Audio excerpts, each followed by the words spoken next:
Cheat days are absolutely ruining your weight loss journey, and on top of that, it's ruining your mental health too. Here's why. Just think about the words objectively. Weight loss. What's the first thing that comes to your mind? Probably something like meal prep, treadmills, chicken and rice, clean eating, the whole word of clean eating, cooking at home, stuff like that. Usually in one way or another, you think about a sacrifice you have to make in order to look better. Whether that's cooking at home or running on the treadmill for hours, whatever it may be, you think of sacrifice. Most people think it's supposed to suck. Your typical weight loss journey, or the average person's weight loss journey to lose 20 pounds, involves over-exercising and under-eating. So this usually means by a super restrictive, really overly strict diet with a bunch of meal prep with a lot of cardio-based, heavy, long sustained workouts. No fun foods, no eating after 7 p.m. for some reason because their mom told them that it was a bad idea when they were a kid. But eventually the motivation fades, and about 3 or 4 weeks in, they completely fall off track and then end up usually cheating or full-blown binging. Then 4 weeks later, the diet is completely over. You're back at square one, right where you started, with just a little less motivation because you failed again. Time to start another diet out of pure guilt in about 2 or 3 weeks. This whole cycle can be summed up as something called the binge restrict cycle. There's 4 key parts to it. Starting a strict diet, over restriction sustained over a 2 to 3 week period, the binge or the cheat, and then the guilt that follows after. The first phase, starting the strict diet, is exactly what I just explained. You over restrict, you cut out way too much, you go way too hard, and you are fully motivated, and the want and desire there is strong, and there's nothing wrong with that, but the approach is completely incorrect. It's like training for a marathon. You're like, okay,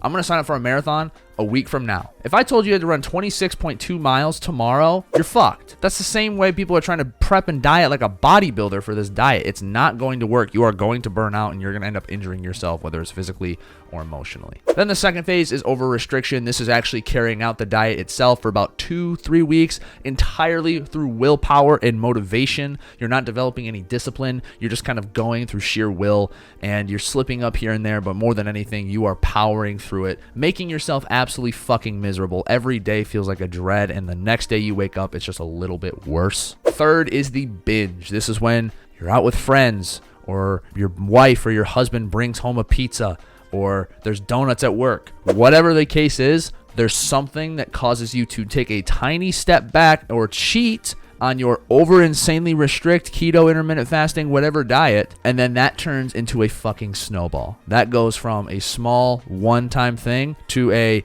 this whole day is just a cheat day. I've been good for the last 3 weeks. Let me eat everything that's in sight. Then that turns into a cheat week, and then the diet is over. And the final one is guilt. Guilt is about the week period after the cheat is done and you've officially declared the diet quits. This is the worst part of the cycle because you feel like you just can't get this off. You feel like you are stuck in perpetuity and you will never, you're spinning your wheels. You're trying hard, you're not getting anywhere over a sustained period of time, and you think that just you have to start another diet and wait for the new year, or wait for your birthday, or wait for some random arbitrary date on the calendar to start again. It's called the binge restrict cycle because the binge is the primary inflection point. The binge is the catalyst. And there's a huge philosophy around fitness where people are binging on purpose, and it's cheat days. Cheat days will play a role in a more of a long-term effect, especially because the cheat days are planned, it's a little bit better, but it's still doing long-term damage to your psychology and relationship with food, and it's actually decreasing your likelihood to stay on track. They create a barrier, and they put fun foods on a pedestal. These foods that are on the pedestal can only be enjoyed when it's time to cheat or be bad or do something wrong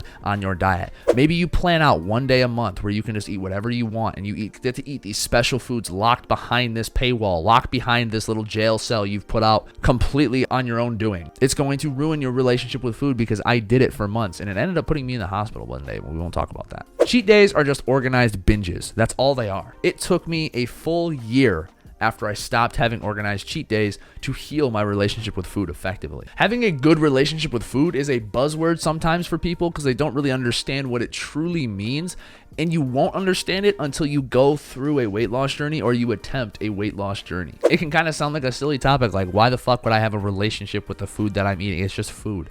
You know, people don't understand that there is a lot of psychology that comes in behind it. until they actually try or go through a successful weight loss journey. It can really destroy your mental well-being when all you're thinking about is food and the numbers around it. So taking care of your mental fortitude and your overall well-being during a long-term weight loss journey or any sort of fitness journey, whether it's weight loss, weight gain, or anything else in between, it is absolutely crucial, because if you want the permanent results, you have to have the permanent lifestyle. So if you are struggling with your relationship with food and you find yourself in this binge restrict cycle, understand that you are absolutely not alone. I have talked to thousands of people with this same issue. I have worked with several clients that have this issue, and I was somebody with this issue as well. And it's just like anything else. It's just like riding a bike. It's just a matter of continuously trying to get better. And what that looks like when it comes to binge eating is incorporating those fun foods once per week in moderation, instead of putting them behind an imaginary pedestal or putting them behind an imaginary jail cell. You do not have to earn those foods.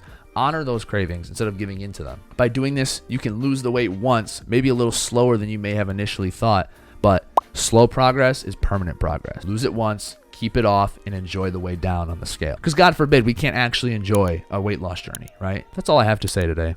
Keep it simple, big fella.